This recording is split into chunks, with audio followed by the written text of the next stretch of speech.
وشويستي خواه صلى الله عليه وسلم لحديثك صحيح مسلم دا فرمي اقرأوا القرآن فإنه يأتي يوم القيامة شفيعا لأصحابه.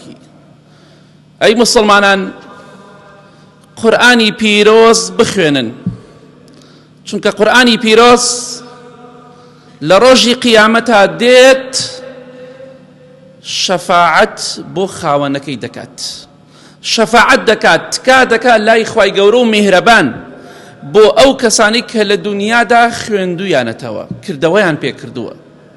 واتا چون إنسان لقل هاوريكي خوي دايا شو روج همو كاتي لقلي دايا أو كساني كه لقل قرآني بيروز دا نك مانجي رمضان بلقو همو كاتكان أو اندي مجال نبي قرآن دخوينن أوانا لروجي قيامتا قرآني بيروز تكاو شفاعتي عن بوكا لا إخوائي قورو مهربان قرآني بيروز تكاو شفاعتي قبوله وهيج رد كردنويكيني لا إخوائي قورو جاء قربيت خوشة لقيامت كسيك هبه دفاعت اللي يبكى لخزمتي إخوائي قورو دا تكاو رجات بو بكا قرآني بيروز بخوينة نك مانجي رمضان بلكو همو كاتكا. خوشة بيستان اگر كميكيش بيه لقرآن دام بره چونك قرآني بيروز خواهي قرد فرمي الشفاية رحمة بو إنساني إيمان دار. لصالي نوتكانا بانخوازيك هبو رحمتي خواهي لبي لسيدارة داو إعدام كرا أو كسيك باتاكي كدملي ناوي أبو طلحة بو رحمتي خواهي لبي أم بانخوازة بياويكي إيمان دار بانگوازێکی لەسەر سونەت ئەکرد گۆڕی پڕ بێ لە نور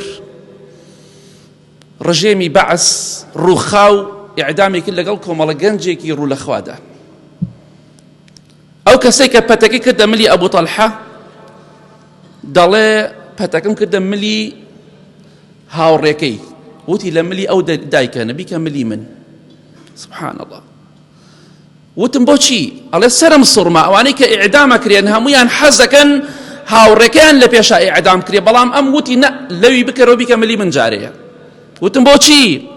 وتی چونکە من بانگەوازی ئەم ئینسانم کرد هاتە ڕێکسەر ڕێگای خوا بەهۆی بانگەوازەکەی خواوە کە من هۆکار بوومە ئەم پیاوە ڕێگای خوای گرتووە، بۆیە حەز ناکەم لە پێش مندا ئیعدام بکرێ.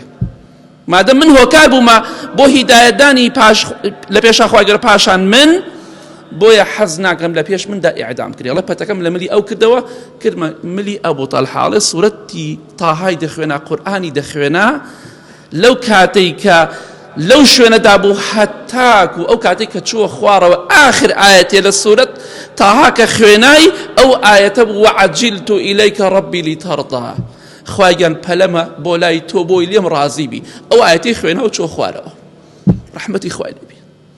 لەگەڵ قورئانە بژی دڵنیا بە خوای گەورە بە قورئان و دەتمرێنێت. ئەو خۆشە لە ڕۆژی قیامەتە زیندوو ئەبیتەوە قورئان دەخوێنێت، هەیشە بەدەم گۆرانیەوە دەمرێ، هەیشە بەدەم کوفر و خراپەوە دەمرێت.